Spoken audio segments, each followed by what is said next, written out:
ಅಂದ್ರೆ ನನ್ನ ದೃಷ್ಟಿಕೋನದೊಳಗಡೆ ನಿಜವಾದ ದೇವರು ಅಂದ್ರೆ ಯಾರು ಅನ್ನೋದನ್ನ ಅವರನ್ನು ಪ್ರಶ್ನೆ ಮಾಡಿದ್ದಾರೆ. ಒಂದೇ ಒಂದು ವಾಕ್ಯದಲ್ಲಿ ದೇವರು ಯಾರು ಅಂತಂದ್ರೆ, ವೀರಶೈವ ಲಿಂಗಾಯತ ಧರ್ಮದ ಕೈವಲ್ಯ ಪದ್ಧತಿಯೊಳಗಡೆ ಒಂದು ವ್ಯಾಖ್ಯೆ ಬರುತ್ತೆ. ಅಲ್ಲಿ ದೇವರ ಒಂದೇ ಒಂದು ವಾಕ್ಯದೊಳಗಡೆ ಅವರು ಉಲ್ಲೇಖವನ್ನು ಮಾಡ್ತಾರೆ. ಏಕ ಏವ ಶಿವಾಹ ಸಚ್ಚಿದಾನಂದಮಯೋ ವಿಭು ನಿರ್ವಿಕಲ್ಪೋ ನಿರಾಕಾರೋ ನಿರ್ಗುಣೋ ನಿಸ್ಪ್ರಪಂಚಕ ಅಂತ ಹೇಳಿ.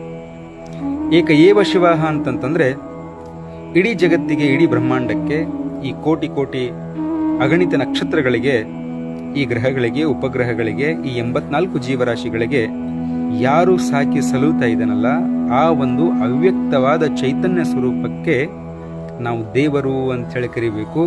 ಅದರ ಸ್ವರೂಪ ಹೆಂಗಿದೆ ಅಂತಂತಂದ್ರೆ ಏಕ ಏವ ಶಿವ, ಇಡೀ ಪ್ರಪಂಚಕ್ಕೆ ಒಬ್ಬನೇ ಒಬ್ಬ ಶಿವನಿದ್ದಾನೆ. ಹಾಗಾದ್ರೆ ಭಾಷೆಗಳ ವ್ಯತ್ಯಾಸ ಆದರೂ ಕೂಡ, ಕರೆಯುವ ವಿಧಾನಗಳು ಬೇರೆ ಬೇರೆ ಆದರೂ ಕೂಡ ಪರಮಾತ್ಮನ ಮೂಲ ಸ್ವರೂಪ ಒಂದೇ ಎಂಬುದು ಇದರ ಉದ್ದೇಶವಾಗಿದೆ. ಆಮೇಲೆ ಸಚ್ಚಿದಾನಂದಮಯೋ ವಿಭು, ಸಚ್ಚಿದಾನಂದಮಯೋ ವಿಭು ಅಂತಂತಂದ್ರೆ ಸತ್ತು ಚಿತ್ತು ಆನಂದ ಪರಿಪೂರ್ಣವಾಗಿರತಕ್ಕಂಥ ವಸ್ತು ಪರಮಾತ್ಮನಿದ್ದಾನೆ. ಸತ್ಯ, ಚಿತ್ತು, ಆನಂದ. ಸತ್ಯ ಅಂತಂತಂದ್ರೆ ಭೂಮಿಯ ಮೇಲೆ ಹುಟ್ಟಿದ ಪ್ರತಿಯೊಂದು ಜೀವಿಗೂ ಒಂದು ದಿನ ಮರಣ ಖಂಡಿತವಾಗಿಯೂ ಸಂಭವಿಸಲೇಬೇಕು. ಆ ಕಾರಣದಿಂದಾಗಿ ಇಸ್ಲಾಂ ಧರ್ಮದಲ್ಲಿಯೂ ಕೂಡ ಹೇಳಿದ ಹಾಗೆ ಕುಲ್ಲು ನಫ್ಸಿ ಜಾಯಕುತುಲ್ ಮೌತ್ ಅಂತ ಹೇಳಿ, ಈ ಭೂಮಿಯ ಮೇಲೆ ಹುಟ್ಟಿದ ಪ್ರತಿಯೊಂದು ಜೀವಿಗೆ ಮರಣದ ಸವಿಯನ್ನ ಖಂಡಿತವಾಗಿಯೂ ಸವಿಯಲೇಬೇಕು ಅಂತ ಹೇಳಿ. ಹುಟ್ಟಿದ ಪ್ರತಿಯೊಂದು ಜೀವಿಗೂ ಮರಣ ಎಂಬುದು ಖಚಿತವಾಗಿರತಕ್ಕಂಥದ್ದು. ಇದು ಶತಸಿದ್ಧ, ಇದು ನಿಸರ್ಗದ ಆದ್ಯ ನಿಯಮವಾಗಿದೆ. ಆ ಕಾರಣದಿಂದಾಗಿ ಯಾವ ವಸ್ತುವಿಗೆ ಹುಟ್ಟು ಇದೆಯೋ, ಯಾವ ವಸ್ತುವಿಗೆ ಸಾವು ಇದೆಯೋ, ಹಾಗಾದ್ರೆ ಅದು ದೇವರು ಅಂತೇಳಿ ಅನ್ಸ್ಕೊಳ್ಳಿಕ್ ಸಾಧ್ಯ ಇಲ್ಲ. ಆತ ನಿರಂತರ ನಿರ್ಗುಣಿಯಾಗಿರ್ತಕ್ಕಂಥವನು. ಎಲ್ಲವೂ ಕೂಡ ಈ ಪ್ರಕೃತಿಯಿಂದ ಉದ್ಭವವಾಗಿರತಕ್ಕಂಥ ವಸ್ತು ಒಂದಲ್ಲ ಒಂದು ದಿವಸ ಈ ಪ್ರಕೃತಿ ಒಳಗಡೆ ಲೀನವಾಗಿ ಬಿಡತ್ತೆ. ಆದರೆ ಪರಮಾತ್ಮನಿಗೆ ಮಾತ್ರ ಸಾವಿಲ್ಲ, ತೂಕಡಿಕೆ ಇಲ್ಲ, ನಿದ್ರೆ ಇಲ್ಲ. ಆತನ ಯಾವುದೇ ಕುಟುಂಬ ಸದಸ್ಯರನ್ನ ಆತ ಹೊಂದಿಲ್ಲ. ಚಿತ್ತು, ಚಿತ್ತು ಅಂತಂತಂದ್ರೆ ಪ್ರತಿಯೊಂದು ವಸ್ತುವಿನ ಮೇಲೆ ಪ್ರತಿಯೊಂದು ಸೆಕೆಂಡ್ನಲ್ಲಿ ಪರಮಾತ್ಮನ ಒಂದು ಲಕ್ಷ್ಯ ಇರ್ತದೆ ಅಂತ ಹೇಳಿ. ಒಂದು ಎಲೆಯ ಮರವು ಕೂಡ ತನ್ನ ಅಸ್ತಿತ್ವವನ್ನು ಕಳ್ಕೊಂಡು ಮುಪ್ಪಾವಸ್ಥೆಗೆ ಬಂದು ಉದುರಿ ತೆಳಗಡೆ ಬೀಳಬೇಕಾದ್ರೆ ಪರಮಾತ್ಮನ ಆಜ್ಞೆ ಇಲ್ಲದೆ ಅದು ಬೀಳಲು ಸಾಧ್ಯವಿಲ್ಲ.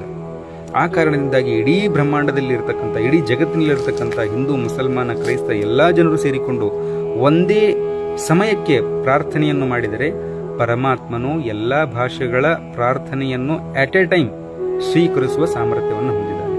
ಅದಕ್ಕೆ ಚಿತ್ತ ಅಂತ ಹೇಳ್ತೀವಿ. ಆಮೇಲೆ ಸತ್ಯ ಆಯಿತು, ಚಿತ್ತ ಆಯಿತು, ಆನಂದ.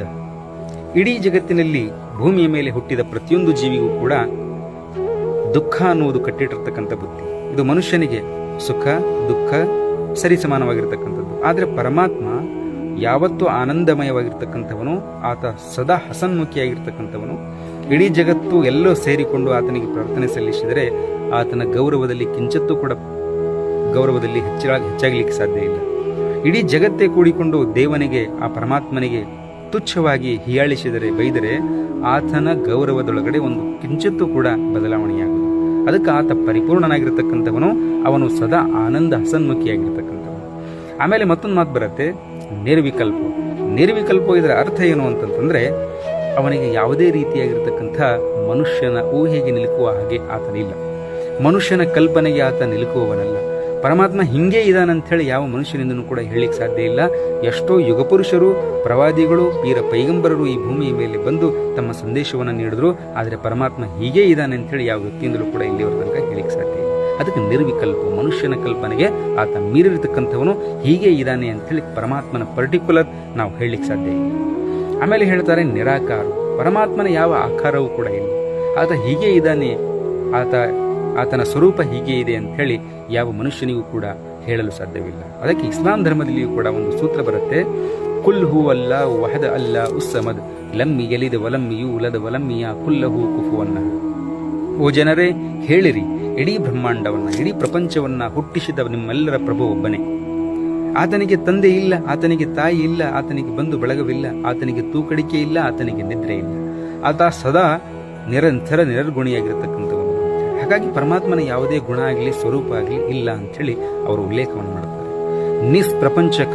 ಆತ ಯಾವುದೇ ರೀತಿಯಾಗಿರತಕ್ಕಂಥ ಪುಲ್ಲಿಂಗವಾಗಿರಬಹುದು, ಸ್ತ್ರೀಲಿಂಗವಾಗಿರಬಹುದು, ನಪುಂಸಕಲಿಂಗವಾಗಿರಬಹುದು, ಯಾವ ವರ್ಗಕ್ಕೂ ಕೂಡ ಆತ ಸೇರಿದವನಲ್ಲ. ಹೀಗಾಗಿ ಪರಮಾತ್ಮ ಯಾರು ಅಂತಂತಂದ್ರೆ ಒಂದೇ ಒಂದು ವ್ಯಾಖ್ಯೆಯಲ್ಲಿ ಹೇಳುವುದಾದರೆ, ಒಂದು ಗ್ಲಾಸ್ ನೀರನ್ನು ನಾವು ತೆಗೆದುಕೊಂಡು ಅದಕ್ಕೆ ಕನ್ನಡದಲ್ಲಿ ನೀರು ಅಂತೇಳಿ ಕರಿಬಹುದು, ಆಂಗ್ಲ ಭಾಷೆಯಲ್ಲಿ ವಾಟರ್ ಅಂತೇಳಿ ಕರಿಬಹುದು, ಹಿಂದಿ ಒಳಗಡೆ ಅದಕ್ಕೆ ಪಾನಿ ಅಂತೇಳಿ ಕರಿಬಹುದು. ಕರೆಯುವ ವಿಧಾನಗಳು ಬೇರೆ ಬೇರೆಯಾದರೂ ಕೂಡ ಆ ನೀರಿನ ಮೂಲ ಸ್ವರೂಪ ಹೇಗೆ